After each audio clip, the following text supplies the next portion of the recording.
여러분 안녕하십니까? 박상규입니다. 고 박정희 전 대통령 추도식에 윤석열 대통령이 중동 순방에서 귀국하자마자 참석해서 박근혜 전 대통령을 만났습니다. 정치권에서는 내년 총선을 앞두고 보수 대통합론에 시동이 걸린 게 아니냐는 분석까지 나오고 있습니다. 정상급 배우 이선균에 이어 톱가수 G드래곤까지 마약 투약 혐의로 입건돼서 출국 금지까지 당할 지경입니다. 윤 대통령과 한동훈 법무장관이 강력하게 추진하고 있는 마약 근절 정책은 어디까지 와 있는지 집중 분석해 보겠습니다. 먼저 이상휘 세명대 교수, 하재근 문화평론가와 함께 말씀 나누겠습니다. 어서 오십시오. 네, 안녕하십니까? 네, 오늘의 첫 주제입니다. 박정희 전 대통령이 서거한 이른바 11.6 사태가 26일로 꼭 44년이 됐습니다. 매년 추도식은 거행되어 왔지만 이번 추도식은 매우 특별했는데요. 먼저 현장 영상으로 가보겠습니다. 뒤에 참석해 주시기 바라겠습니다. 대통령 서거 44주기 추도식, 인요한 국민의힘 혁신위원장, 윤재옥 원내대표 모습 보이고 김기현 대표의 모습도 지금 보이고 있습니다. 여권 인사들이 총 출동했다는 말이 나오고 있었는데요.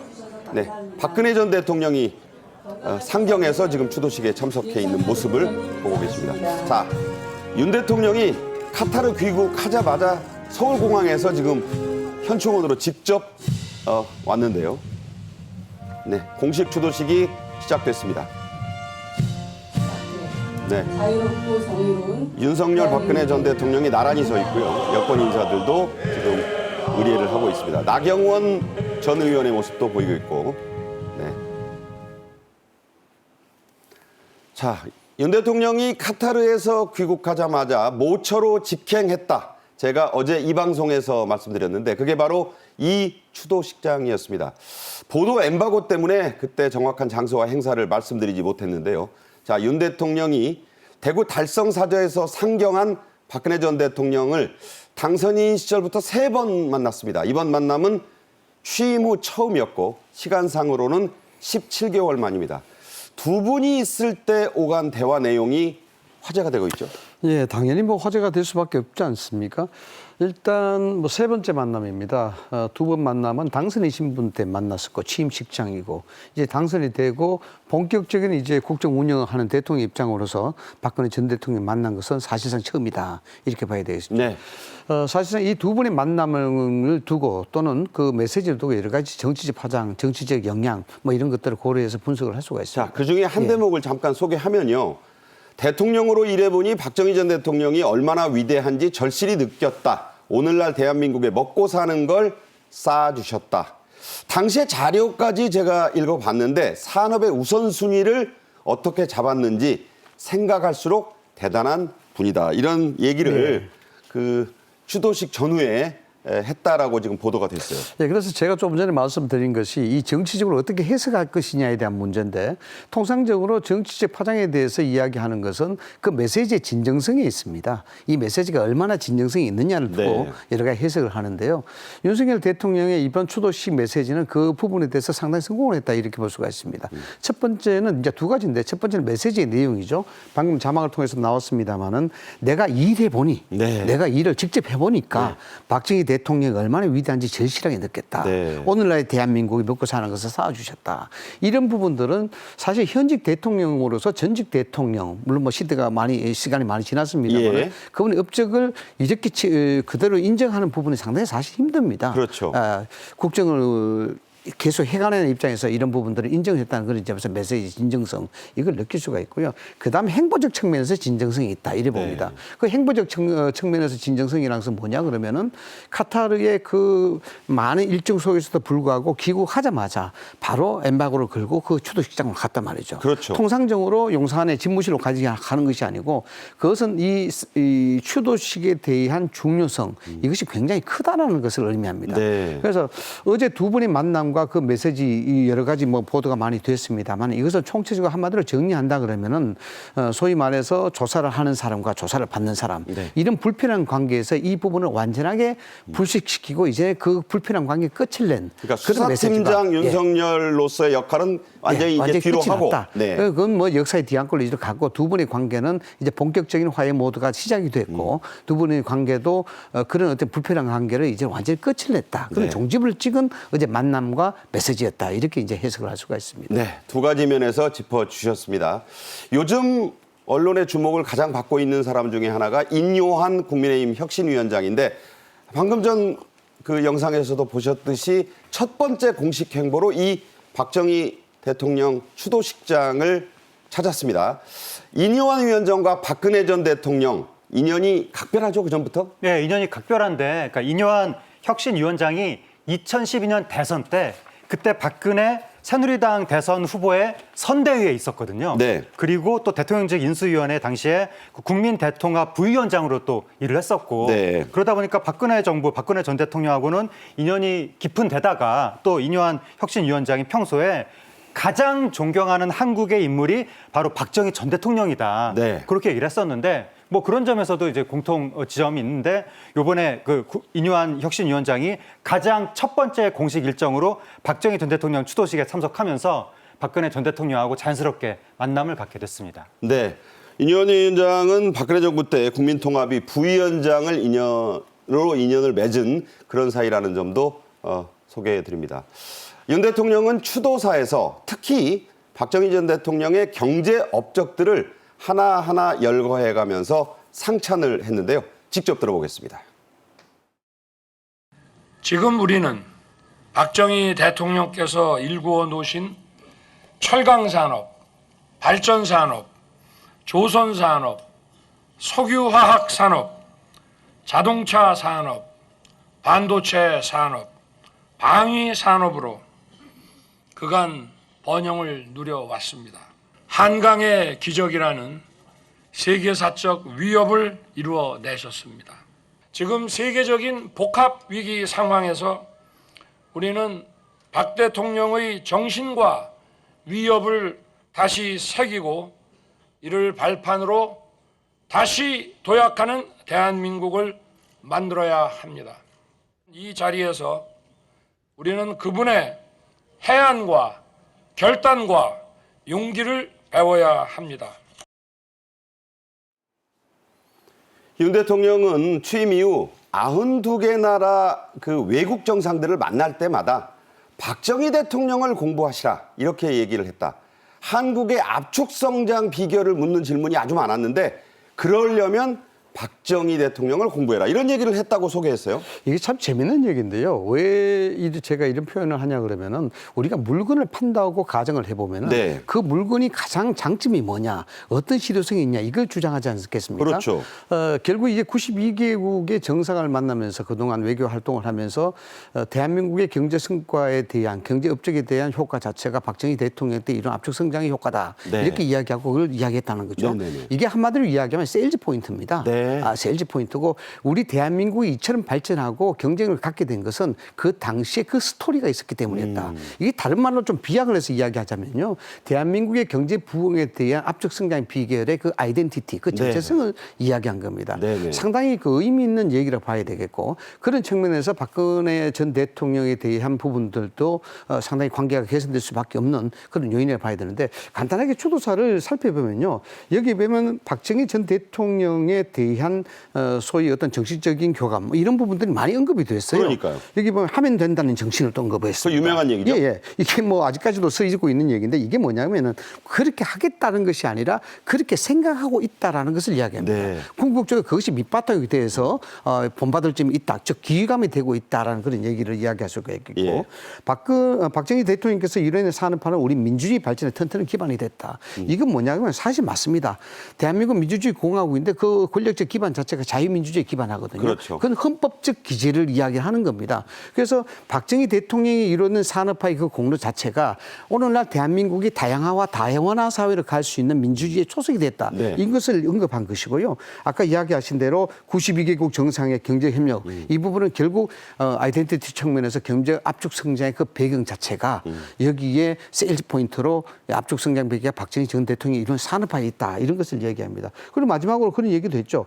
우리는 세계적 복합 위기 상황에서 박정희 대통령의 정신과 이익을 다시 새기고 이를 발전을 해야 되겠다. 그러니까요. 이 복합 위기 맞지 않습니까? 네. 안보적 측면과 근로와 경제 위기적 측면. 이런 복합 위기에서 우리가 새겨야 될 것은 이렇게 하겠다는 것이 아니라 그러한 정신으로 다시 한번 우리 대한민국이 도약의 발판을 삼은 그런 어떤 메시지를 강하게 주는 것이다. 이렇게 해석을 할 수가 있습니다. 네. 하면 된다고 하는 정신을 거듭 그 방향성으로 강조했다고 이 교수가 설명하고 있습니다. 실제로 박정희 전 대통령은 서거 2년 전인 1977년 그때는 이제 연두 기자회견, 새해 기자회견이죠. 인데 그때 트레이드 마크인 100% 자립 경제를 이렇게 강조했습니다. 직접 들어보겠습니다. 우리나라 경제를 완전 자립 단계까지 끌어올리자 하는 것입니다. 즉 자립 경제의 확립. 이것이 첫째 목표입니다. 이 목표 달성을 위해서는 우리가 해야 할 두 가지 중요한 과제가 있는데 그 하나는 투자 재원을 자력으로서 조달해보자. 투자 재원을 100% 우리 국내에서 조달을 하겠다는 것입니다.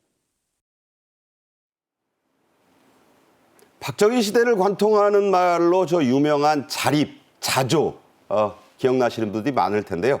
윤석열 대통령이 이번 카타르 방문에서 우리 조선 3사가 LNG 운반선을 17척에서 많게는 이제 30척 넘게 40척까지 수주할 것이라는 얘기가 나왔지 않습니까? 침체한 우리 조선 산업의 일대 활기를 불어넣은 쾌거로 평가되는데 우리나라 조선 산업의 메카 하면 울산 조선소고 이것은 박정희 전 대통령이 50여 년 전에 만들었던 곳입니다. 당시의 영상 직접 보겠습니다. 현대 울산 조선소가 박정희 대통령이 참석한 가운데 기공됐습니다. 이 조선소는 정부의 중공업 육성계획에 따라 세워지게 됐는데 오는 1973년 7월 50만 톤 규모의 시설 능력을 갖추고 완공될 예정입니다. 이 조선소가 완공되면은 국내 조선 시설 능력은 지난해 18만 톤보다 6값짜리 넘는 110만 톤으로 늘어납니다. 네, 저 자리에서 이번에 LNG선 17척을 수주한 HD 현대중공업이 컸습니다. 자, 이 추도식이 끝난 뒤에 윤 대통령은 박근혜 전 대통령과 함께 동행자 없이 오솔길을 걸으면서 단독 환담을 나눴습니다. 자, 자세히 보도는 안 됐는데 여러 가지 얘기가 나오고 있어요. 어떻게 보셨습니까? 지금 뭐 현재 나타나는 어제 두 번의 만남과 그 추도식 광경의 장면 그리고 영상 이것만 보더라도 상당히 분위기가 좋았다라는 것을 느낄 수가 있을 거고요. 저는 일정 기획의 측면에서 우선적으로 좀 해석이 돼야 될 것 같습니다. 통상적으로 정량화된 어떤 장소에서 만남 이런 것들은 사실 일정 기획 단계에서 다 만들어집니다. 조율도 해지고 네. 이렇게 됩니다만은 저렇게 감성적으로 나타나는 두 사람의 행보, 즉 오솔길을 걷는다든가 계속 지금 대화를 하고 있어요. 그렇죠. 손을 네. 잡고 걷는다든가 두 분이서 담소를 하는 모습이라든가 이런 것은 일정 기획에 사전에 만들어지지 않습니다. 그렇죠. 사전에 만들어지지 않는데 저런 것들은 두 가지 측면이죠. 그 만남에 대해서 분위기가 아주 상승 모드에 있고 분위기가 아주 진전될 수 있는 분위기가 있다 그러면 저런 분위기로 바로 갈 수 있는 일정이 나타나는 겁니다. 네. 그게 첫 번째고 그다음 두 번째는 저런 행보 자체는 측근들이 이야기를 합니다. 당시 그 현장의 상황에 따라서 오솔길 행보가 있는데 이 부분에 대해서 두 분 같이 걸으시는 게 좋겠습니다. 이런 것을 이야기하는 거죠. 그렇죠. 이거 왜냐 그러면은 그 모습에 대한 현장에 대한 분위기 자체가 측근들이 충분히 이야기할 수 있는 분위기가 더 있다라는 겁니다. 네. 상당히 좋았다라는 거죠. 전혀 배석자와 경호원이 접근할 그렇죠, 수 없죠. 없어서 무슨 대화하고 왔는지는 몰라요. 네, 그러니까 저런 일정 계획 자체가 정량화되지 않았다는 겁니다. 당시 분위기가 저 정도도 해도 무방할 만큼 분위기가 좋았다라고 이제 해석하시면 될 것 같고 제가 이제 취재를 좀 해보니까 그렇더라고요. 오솔길로 가서 그 묘소까지 가는 것은 박근혜 전 대통령과 가족들이 같이 이래 가는 것이 아닐까 이렇게 예상이 됐는데 그랬죠. 예, 그런 예상과는 달리 윤석열 대통령과 저렇게 이제 산책하는 그런 모습을 연출했단 말이죠. 박지만 씨도 안 갔고, 그렇죠. 예, 동생 박근영 씨도 안 갔어요. 그래서 제가 저 부분을 한마디로 함축해서 이야기하면 상당히 귀감적 행보다. 귀감적. 네, 네. 이 귀감이라는 것이 거울 삼아 본받을 만한 모범적인 어떤 이렇게 해석이 되는데, 저런 분위기의 모습과 영상 이런 것들은 국민들에게 상당히 긍정적인 메시지를 줄 수 있는 그런 것들로 이제 평가될 수 있다라고 봅니다. 네.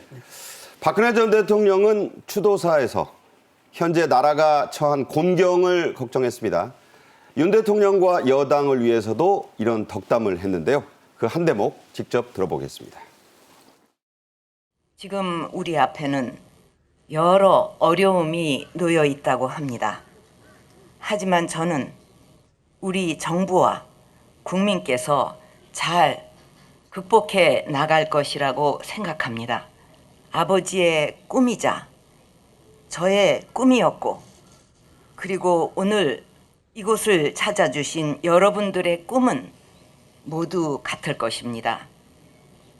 우리 대한민국 국민이 서로에 대한 이해와 존중으로 힘을 모아 우리와 우리의 미래 세대가 번영과 행복을 누리는 그것입니다. 박근혜 전 대통령이 윤석열 대통령의 사면을 받고 서울에 올라온 것은 이번이 처음입니다. 지난 추석 연휴 때 대구 달성사저 근처에 있는 전통시장 나들이를 한 뒤에 대외 활동의 폭을 조금씩 넓혀가고 있는데요. 내년 총선에서 모종의 역할을 할 것이라는 관측이 지금 높아지고 있죠. 네, 그렇습니다. 그러니까 박근혜 전 대통령이 말씀하신 것처럼 지난 추석 연휴 때 대구에서 시장 나들이를 했었거든요. 네. 시장 상인분들하고 인사도 하고 했었는데, 그 정치인이 시장 상인들하고 인사하는 모습이 상당히 전형적인 정치적인 행보로 읽히잖아요. 네. 그리고 또 지난달에는 박정희 전 대통령 생가도 방문했었고, 올 4월 달에는 동화사도 방문해서 박근혜 전 대통령이 점점 행동 보폭을 넓히는 거 아니냐. 그렇죠. 이러다 보니까 내년 총선 때 뭔가 역할을 하는 것이 아니냐. 그런 예측도 나왔었고, 또 한편으로는 국민의힘 입장에서도 지금 대구 경북 지역이라든가 보수축 내에서 좀 지지율을 올려야 된다. 결집을 해야 된다. 이런 요구가 있기 때문에 박근혜 전 대통령 역할론이 나오고 있는 상황이었거든요. 네네. 근데 이번에 이제 그 박정희 대통령 추도식에서 그 윤석열 대통령하고 상당히 화기애애한 모습을 보여주면서 지금 보수 대통합에 시동을 거는 것이 아니냐. 이 상태에서 이명박 전 대통령까지 등판해서 네. 완전히 보수 대통합으로 가자. 그런 이야기도 여권에서는 나오고 있습니다. 네. 자, 이렇게 전직 대통령들의 공개 행보가 잦아지고 있습니다. 그 보수 대통합이 나올 때 그 한 축으로 거론되는 이명박 전 대통령은 본인의 재임 때 조성했던 4대강 보들 가운데 하나인 여주 강천보 걷기 행사에 직접 참석을 했는데요. 단순한 걷기 행사 이상의 분위기였다는 분석이 나오네요. 예, 그 이제 뭐 정치 행보로 보기는 좀 그렇고요.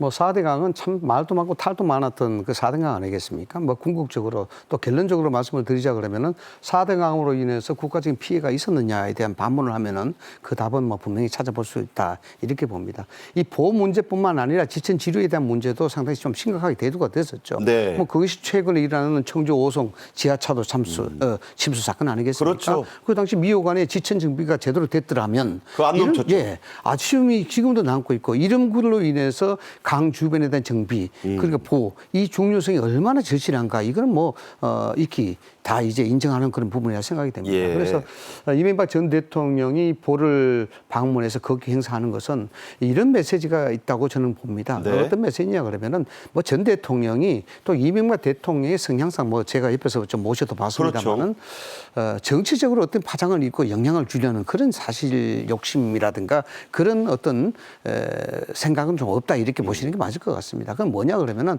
4대강은 어쨌든 진실이라는 것이 이명박 대통령이 치산치수의 차원에서 했는 것이다. 그래서 당신의 입으로도 직접 이야기했습니다만은 4대강은 정치가 아니다라고 네. 이야기합니다. 이 정치를 봐달라고 하면 봐주면 안 된다는 것이죠. 네네. 정치가 아니고 이건 민생이고 치산치수이며 현실이다라는 네. 것입니다.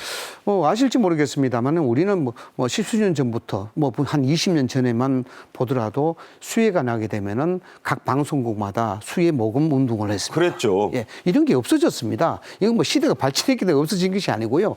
간헐적으로 수해가 생겨서 그렇게 피해가 발생했습니다만은 그렇게 대규모로 수해 성금을 거둘 만큼 그러한 수해는 생기지 않았다 봅니다. 이것을 뭐 직접적으로 언급하기가 그렇습니다만 그것이 어떤 요인에서 비롯된 것이냐 이런 것만 보더라도 이명박 대통령의 4대 강은 그렇게 평가돼야 되지 않느냐 저는 그렇게 봅니다. 네, 실제로도 그 안희정 전 충남지사가 4대강 덕을 봤었다고 이례적으로 이명박 전 대통령의 4대강 그 평가할 부분은 평가해야 된다 이런 얘기를 했던 게 저도 기억이 납니다.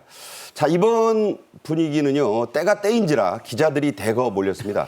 전과 달리 거침없는 답변이 그 이명박 대통령의 이 답변이 세간의 이목을 집중시켰는데요. 그 한 대목을 소개하겠습니다. 저희가 그래픽으로 정리했습니다. 자, 기자가 MB정부 인사가 현 정부에서 득세하는 거 아니냐 좀 날카로운 질문하니까 나는 그렇게 생각 안 하는데 좋은 인재 골라 쓰는 거지 뭐 이렇게 대답했습니다. 윤 대통령의 국정 운영, 당 운영에 당부하실 말이 있느냐? 나는 정치 떠난 사람이다. 정치에 대해 코멘트할 수 없다. 내가 할 역할 없다. 나는 내 삶을 잘 살아갈 것이다. 이렇게 얘기했고요. 다음이 재밌습니다. 자, 이 4대강에 대한 얘기. 녹조가 창궐한다는 지역이 거짓말이라고 생각하세요? 라고 물어보니까 그 기자 어깨를 토닥였습니다. 공부 좀 많이 하고 오라. 그러니까 뭐 손잡벌 되니까 그렇게 얘기했겠지만 저 대목을 얘기하는 분이 많아요. 공부를 좀 했으면 좋겠다. 어쨌든 이명박 대통령이 행보하는 것은 정치적으로 읽힐 수는 있습니다. 그런데 정치적으로 읽힐 수 있는 부분들을 짐작하려 그러면은 기자들의 문답 과정에서 나타날 수가 있거든요. 그런데 그 문답 과정을 보면은 연설도 적극 연설을 했습니다. 네. 원고 준비된 것이 아니고 기자들이 질문해도 적극적으로 대답한 것인데 저번에는 저 면에는 이면에는 이명박 전 대통령이 여기에 대해서 전혀 정치적인 관계가 없다는 것을 자신감을 필요해내는 것이다. 이렇게 네. 해석이 되는데 그래픽으로도 나왔습니다만은 기자들이 이 부분에 대해서 정치적으로 상당히 파장이 있을 거라고 생각하고 또 그것을 유도하는 질문을 많이 할 것 아니겠습니까? 저보다 뭐 훨씬 더 날카로운 질문이 있었는데요. 지금 이제 윤석열 정부 들어와서 MB 정부에 관계되는 사람들이 많이 등용이 됐다. 이 부분은 결국 지금 MB 정부가 사실 윤석열 정부의 국정을 좌우하는 것이 아니냐 이런 어떤 비판의 기조가 들어가 있는 거거든요. 그러니까 기자가 아예 네. 득세한다라는 표현을 썼어요. 네. 그 자체가 정치적인 함의를 많이 담고 있는 거란 네. 말입니다. 그런데 제가 사실상 인사를 했던 사람입니다. 네, 그렇죠. 풀을 만들었던 사람인데 저 풀은 결국 이명박 정부와 박근혜 정부를 관통하는 보수적인 능력 있는 전문가들 그런 인사들은 풀을 구성이 됐기 때문에 네네. 정치 정치 함의를 당하기는 좀 그렇고요. 재미있는 것은 4등강의 녹조 현상 뭐 이런 부분에 녹조가 대해서 창궐한다는 뜻이죠. 이런 것은 이명박 전 대통령이 이 보급기 행사 함에 있어서 또 다른 논쟁을 유발시키기 위한 함의를 담고 있는 질문이다. 네. 이렇게 봅니다. 이 부분을 참 슬기롭게 지나가야 되는데 굉장히 참 위트 있게 지나갔어요. 공부 좀 하고 오라. 그러니까 실제로 저도 그 동영상을 보니까 어디서 온 기자냐. 네, 그렇죠. 어깨를 이렇게 어루만지면서 예. 공부 좀 많이 하고 오세요. 이렇게 얘기했거든요. 여기서 이제 역설적으로 이야기해서 이명박 전 대통령이 그건 그것이 아니다라고 상세하게 설명을 하고 이렇게 갔다. 이러면 또 찬반 논쟁이 일어났을 겁니다. 그렇죠. 뭐 가르치려든 꼰대다 뭐 이런 얘기 꼰대부터 나왔겠죠. 시작해서 그것은 아니다라고 또 어떤 쪽에서 이야기할 것이고 그래서 4대강의 논쟁이 또 다시 점화될 수 있는 그런 부분들이 네. 있었단 말이죠. 그런데 한마디로 공부 좀 하고 오라. 이 부분에는 4대강에 대해서는 그만큼 자신감이 있다라는 것이고 또 국민적 평가도 이미 이루어진 것이다라는 네. 것을 결정적으로 시사하는 그런 대목이다. 이렇게 볼 수가 있습니다. 네. 자, 여권뿐만 아닙니다. 야권에서도요. 문재인 전 대통령 잘 아시는 대로 양산 책방 잘 운영이 되고 있죠. 또 SNS 활동도 활발하게 하고 얼마 전에는 이재명 전 대표 위문차 또 뭐 행사도 있었죠. 그때 그 문재인 정부 경축 행사 이 때문에 상경 행보도 곧잘 하고 있습니다. 자, 전직 대통령들의 총선 역할론. 자, 어떻게 보세요, 앞으로? 우리가 이제 정치 현실적으로 보면은 이건 우리가 인정을 좀 해야 될 부분이 있습니다. 뭐 지역에 대한 갈등, 지역 간의 갈등도 있고, 그다음에 정체성에 대한 갈등, 뭐 진보, 보수, 좌파, 우파 이런 게 있습니다. 지금 이명박 전 대통령과 박근혜 전 대통령의 정치적 행보를 어떻게 평가하시냐에 대한 부분들은 달분히 뭐 내년 총선에 대한 영향 있을까에 대한 부분들은 저는 있다고 봅니다.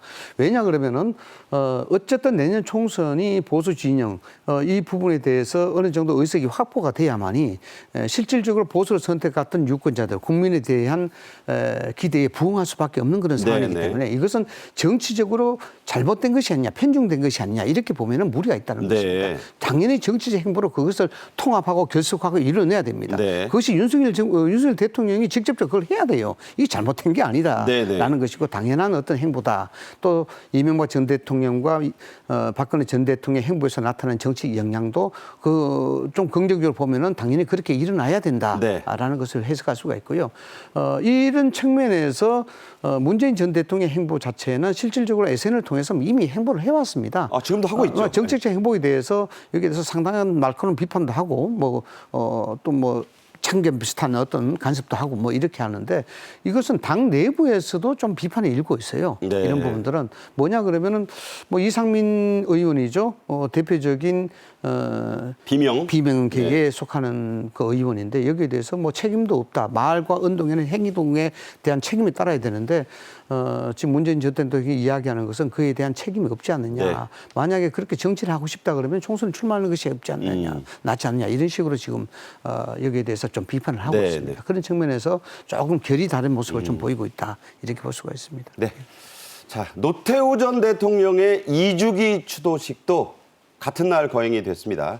시간대는 달랐죠. 김영삼, 김대중 전 대통령의 아들들을 물론 여야 인사들이 고루 참석을 했는데 싱하이밍 주한 중국 대사가 나타난 점이 참 이채로웠어요. 예, 각계각층에서 아주 폭넓은 인사들이 참여를 했는데 말씀하신 것처럼 김영삼, 김대중 전 대통령의 아들들도 참여했고 그리고 문재인 정부 관련 인사들도 참여했고 그리고 또 전 5.18 시민군 상황실장이었던 분도 참여했습니다. 그러니까요. 그리고 또 고 장준하 선생의 장남도 참석을 했습니다. 그러면서 말씀하신 것처럼 싱하이밍 중국 대사도 참석했고 헝가리 대사도 참석했는데 이렇게 폭넓은 인사들이 참석을 한 것은 노태우 전 대통령이 그 전 정권들에 비해서 비교적 민주적으로 통치를 했고 그리고 또 북방 외교 많이 했고요. 북방 외교도 했고 또 김대중 당시 야당 총재하고 또 회담도 했고 추징금도 다 냈고 또 아들이 광주 문제에 대해서 사과도 했고 이러다 보니까 아주 폭넓은 인사들이 참여해서 추모를 한 것 같습니다. 그러니까 여야의 갈등이 심하고 양극화된 시대에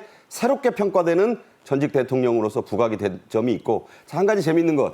그 본인의 애창곡이 배삼의 무초였는데 네. 시종일관 아코디언으로 그 추도식장에 이 배삼의 무초가 울려 퍼졌다고 하네요. 예, 그 노태우 전 대통령의 그 이 애창곡이 뱃삼의 무초라고 생전에도 유명했었는데 이번 추모식 때 아코디언 연주로 그 음악이 펼쳐졌고 그리고 또 특이한 것이 헝가리 대사가 참석을 했는데 네. 그 이유가 뭐냐면 노태우 전 대통령이 북방 외교로 굉장히 유명하잖아요. 네네. 그 북방 외교의 첫 번째 수교국이 헝가리였다고 합니다. 아하. 그 인연으로 헝가리 대사도 참석을 했습니다. 네, 어제는 이런 하루였습니다. 이상휘 세명대 교수와의 말씀은 여기서 접겠고요. 다음에 또 모시겠습니다. 고맙습니다. 감사합니다. 다음 주제로 넘어갑니다. 이선균에 이어 G드래곤까지 지금 연예계가 최정상급 스타들의 마약 사건으로 연일 시끄럽습니다. 연예계는 물론 광고업계에도 거센 태풍이 몰아치고 있다. 이런 얘기가 나옵니다. 마약 청정국은 그야말로 옛말이고 대한민국이 마약 천국이 된 게 아니냐란 자조 섞인 비판까지 나오고 있는데요. 영상 보겠습니다.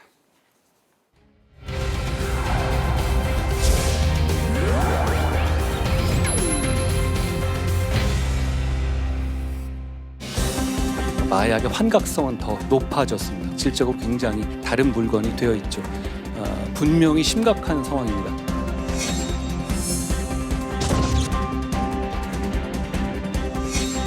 이렇게 벅찰 때 눈물이 날 수 있구나도 느껴봤고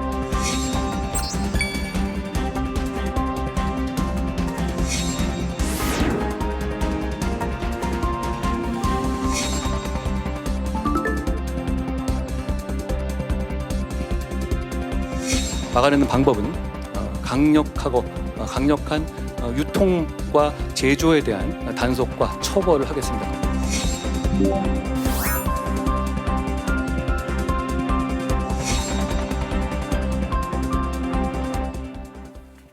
네. 이 순서에서는 백기종 전 수서경찰서 강력팀장을 추가로 모셔 얘기 나누겠습니다. 어서 오십시오. 네, 안녕하십니까. 네. 오랜만입니다. 네.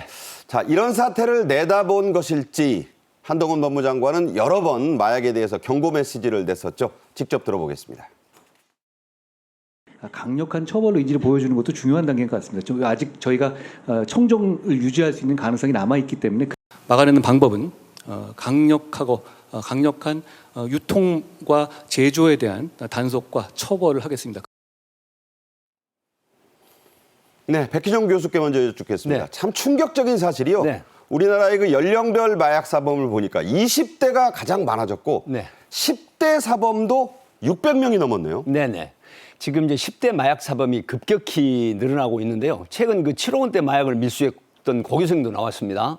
그 두바이의 그 18세 된 중학교 동창하고 연계되고 또 SNS상에 이 연계된 31세 공범인데 사실은 그 독일에서 이 팬케이크 가게에 숨겨놓은 이 7억 원대 상당의 케타민을 이제 국제특송 화물식으로 해가지고 오다가 적발이 됐는데 지금 10대 고교생이 그 6만여 명이 투여할 수 있는 그런 어떤 마약을 이 수입했다라고 하는 측면에서 그러니까 저 10대 그래프가 전에는 없었거든요. 네네. 그 지금 600여 명이라고 하면은 이게 지금 그 다른 보고서에 의하면 적발된 그 10대가 600이라고 하면 적어도 10배에서 30배까지 지금 이게 그 상존하고 있다는 그런 분석이 있습니다. 그러면 뭐 10,000명까지도 갈 수 있다는 얘기잖아요. 그렇기 때문에 지금 시간이나 인력 그 장소에 따라서 600여 명이라고 하면 적발이 600여 명이지 실제로는 10배에서 30배의 이 마약 사범이 10대에도 지금 존재한다는 그런 분석이 있기 때문에 네. 뭐 이런 어떤 부분들이 있어서 사실은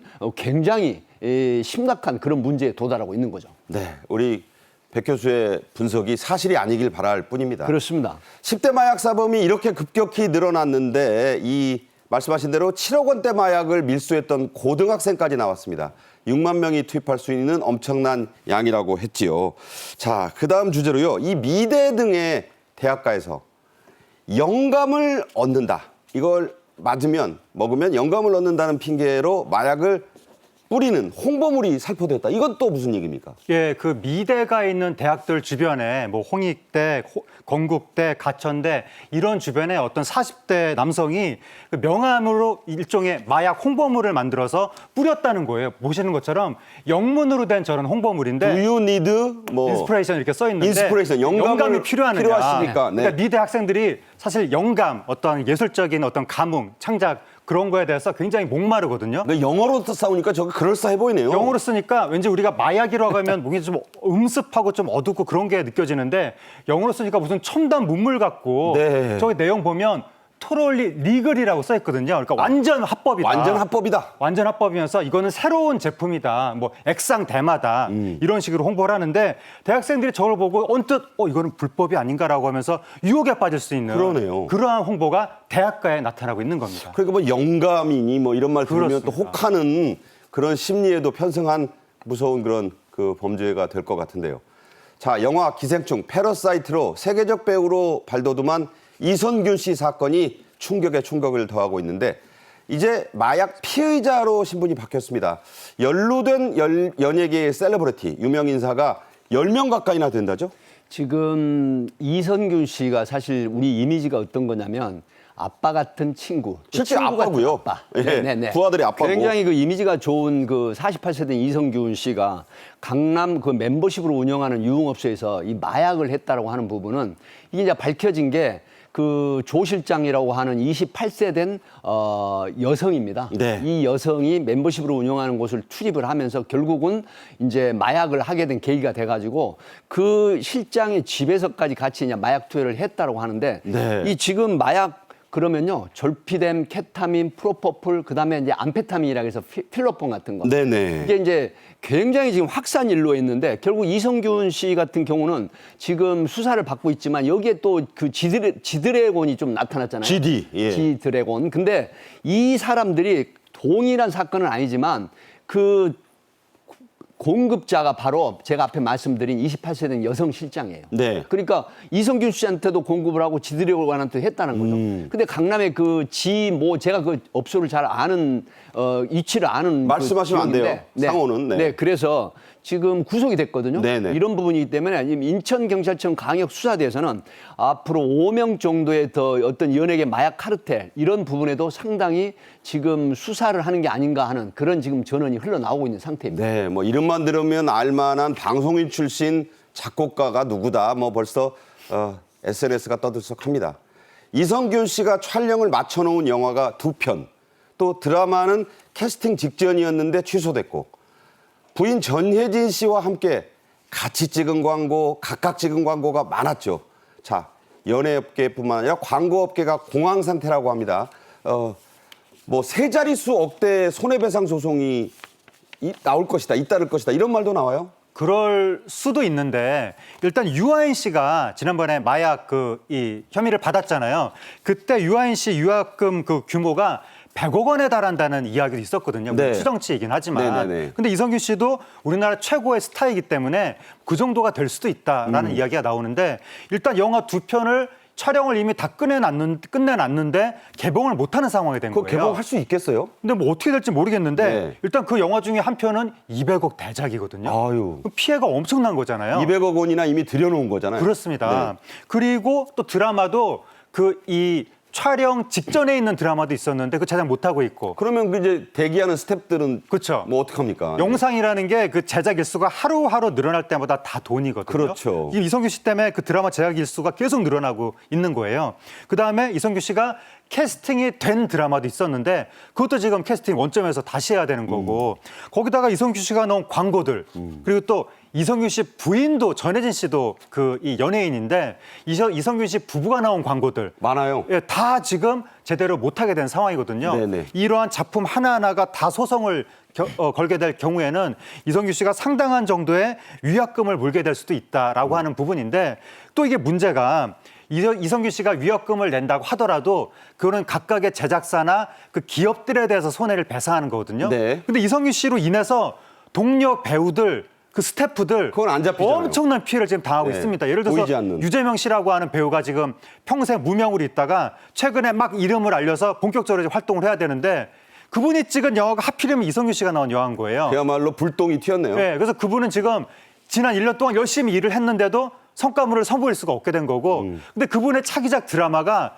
또 이성균 씨가 나온 드라마였던 거예요. 아유. 그분은 계속해서 활동을 못 하는데 네. 그런 건 손해보상을 어떻게 하느냐. 이성균 씨가 너무나 많은 사람들한테 지금 피해를 주게 됐습니다. 유재명 씨, 저도 참 좋아하는 배우인데요. 자, 톱가수 G드래곤, GD도 마약 혐의로 입건됐습니다.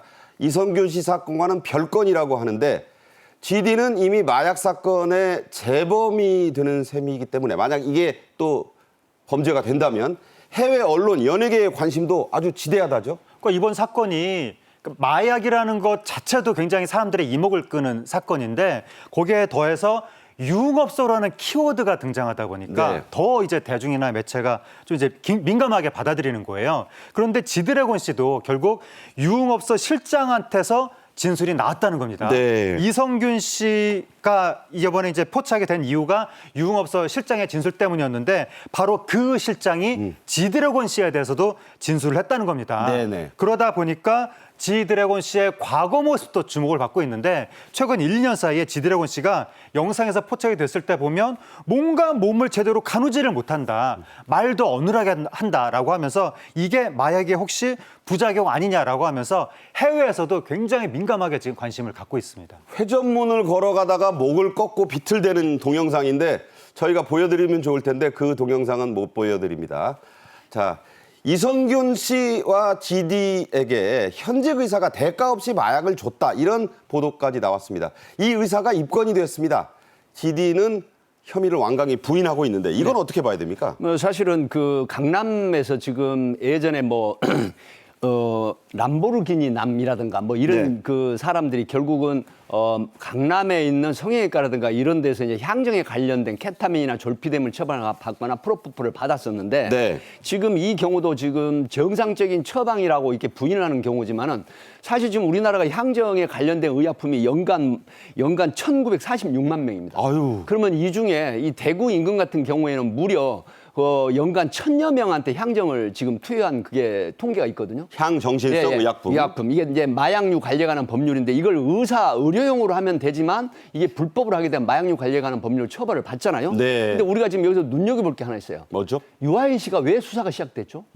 바로 식품의약품안전처에서 향정에 관련된 걸 계속 공급하는 부분을 지금 모니터링을 합니다. 식약처로부터 시작한 거죠. 그렇죠. 네. 그렇게 돼서 이제 과도한 연간 굉장히 많은 프로포폴을 투여를 한다 그래서 결국은 통보를 받은 경찰이 수사를 시작해가지고 결국 5종의 마약을 투여를 했다고 하는 부분인데 제가 방금 말씀드린 이 1940만여 명의 향정이 과연 제대로 된 처방에 이 치료용으로만 사용을 했겠나 하는 이런 부분도 경찰이나 관계기관에서 상당히 심층 수사를 해야 된다 이렇게 봅니다. 네, 그렇군요. 이동관 방송통신위원장이 국회에서 이렇게 답변했습니다. 마약 연루가 확인된 연예인들은 방송 출연 금지를 단행해야 한다. 이렇게 말했다고 하네요. 예, 이동관 방통위원장이 마약 연예인에 대해서 출연 금지에 대해서 일반화를 검토해야 된다. 일반화라는 게 어떤 뜻입니까? 지금까지는 이 출연 금지에 대해서 어떠한 규정이 없고 각각의 방송사들이 자체적으로 알아서 사내 규정에 의해서 어느 방송은 출연시키고 어느 방송은 출연 안 시키고. 그렇죠. 방송국 판단이었죠. 네, 방송의 판단이었는데 이동관 방통위원장이 그렇게 각각의 방송국의 개별 판단이 아니라 일반화를 해야 된다. 하나의 시스템으로 하나의 규정을 만들어야 된다. 제도화해야 된다. 모든 방송국이 다 똑같이 네. 규정을 지킬 수 있도록 그것을 앞으로 검토해야 된다고 얘기를 했기 때문에 이 문제에 대해서 앞으로 논의가 시작될 것으로 보입니다. 그러니까 법제화해서 그냥 방송국 판단이 아니라 예. 어떤 기준에 마약 범죄를 저지르면 무조건 그냥 자동으로 방송 출연을 금지시키는 예. 일반화를 말하는 거고요. 그러니까 결국에는 이러한 논의의 종착점은 법제화가 아니겠는가 네. 그렇게 생각이 듭니다. 야당도 마냥 이 문제를 미룰 수만은 없는 이게 이제 학생 10대에게까지 번지고 있는 심각한 민생 문제가 아닌가 싶습니다. 윤석열 대통령도 4월에 국무회의에서 마약 범죄 근절 의지를 이렇게 밝혔죠. 직접 들어보시죠. 수사사법당국과 함께 정부의 총체적 대응이 강력히 요구됩니다. 우리 모두 힘을 합쳐 국가를 좀먹는 마약 범죄를 뿌리 뽑아야 할 것입니다.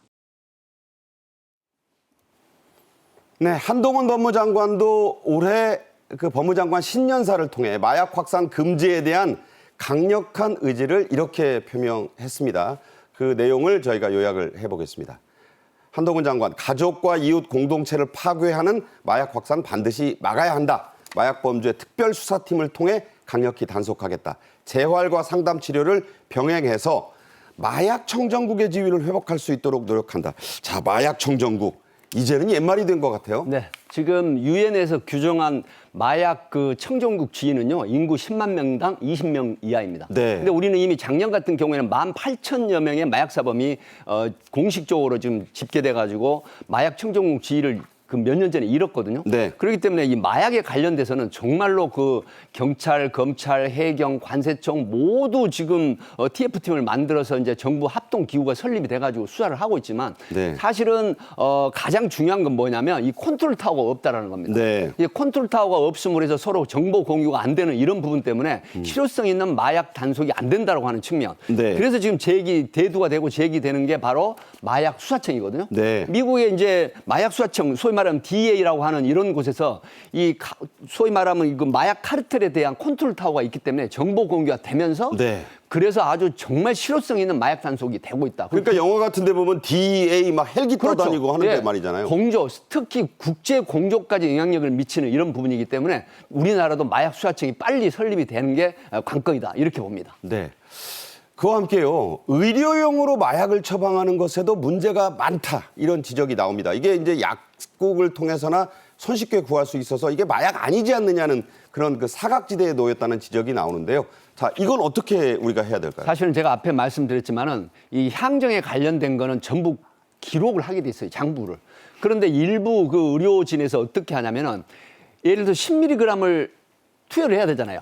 그런데 2mg 정도는 남겨두고 8mg 투여했는데 2mg을 이제 보관하는 겁니다. 이런 식으로 해가지고 강남에서 그 간호사하고 의사가 그 운영하는 병원의 간호사가 사망하는 경우도 있었거든요. 그러니까 저 그래프를 보시면 2019년부터 20년부터 해가지고 갑자기 확 올라가잖아요. 그렇죠. 의료용 마약류를 저렇게 손쉽게 처방받는다는 얘기입니다. 그러니까 지금 저게 그래프에 보면 1946만 명입니다, 저게. 아. 그러기 때문에 우리나라에서 5,200만 인구 중에 1946만 명이 연간 저런 향정이 처방을 받는다라고 하는 3명 중에 1명꼴이네요. 그렇죠. 네. 그래서 이제 이런 어떤 과도한 향정 그 처방 같은 것도 이 문제가 된다라고 하는 측면이기 때문에 여기에 대한 분석이나 보고가 있음으로 해서 적극적인 대응을 통해서 이 마약 사범이 확산되는 그런 부분도 이 의료계에서 자정 노력을 해야 될 필요가 있다. 이렇게 그 분석이 나오는 것이죠.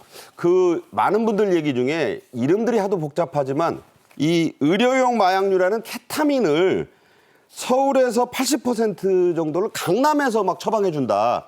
이거 어떻게 봐야 됩니까? 사실은 이게 큰 문제입니다. 지금 서울 강남이 가장 많은 곳이 어디입니까? 성형외과입니다. 네. 그러면 성형외과에 그 유명한 기업인이라든가 연예인들이 다니면서 이 프로포폴이라고 하는 부분을 마치 진정한 치료하는 형태로 받는 것처럼 프로포폴을 가다 사용하는 부분이 노출이 됐죠. 뭐 제가 앞에서 말씀드린 유아인 씨 같은 경우도 지금 식약처에서 통보를 받고 수사를 했었거든요. 그렇기 때문에 이런 부분이 결국은 마약 확산에 큰 문제가 되고 있다고 하는 측면에서 다시 한번 말씀드리지만 병원에서 과도한 향정 처방을 하는 이런 부분들이 적극적인 개선이라든가 어떤 대책이 세워져야 한다. 이렇게 말씀을 드리고 싶은 거죠. 네. 자, 여러분들 우리 집에도 있을 수 있습니다. 가정 내 의료용 마약류가 무려 18,500개 넘게 확인이 됐다고 하니까 강남 문제뿐만 아니에요. 우리 집에는 이런 향정이 없는지 이런 것을 살펴보시는 게 마약 문제를 우리가 강력히 어떻게 단속해 나가는 이게 정부에만 맡겨둘 일이 아니란 생각이 들고 그런 때가 왔습니다. 자, 여기서 오늘 얘기 줄이도록 하겠습니다. 예. 자, 오늘 백기종 교수님 감사합니다. 감사합니다. 네. 감사합니다. 감사합니다. 한재근 평론가님. 네. 네. 정책엔 이슈가 준비한 오늘의 소식은 여기까지입니다. 시청해 주신 여러분 감사합니다.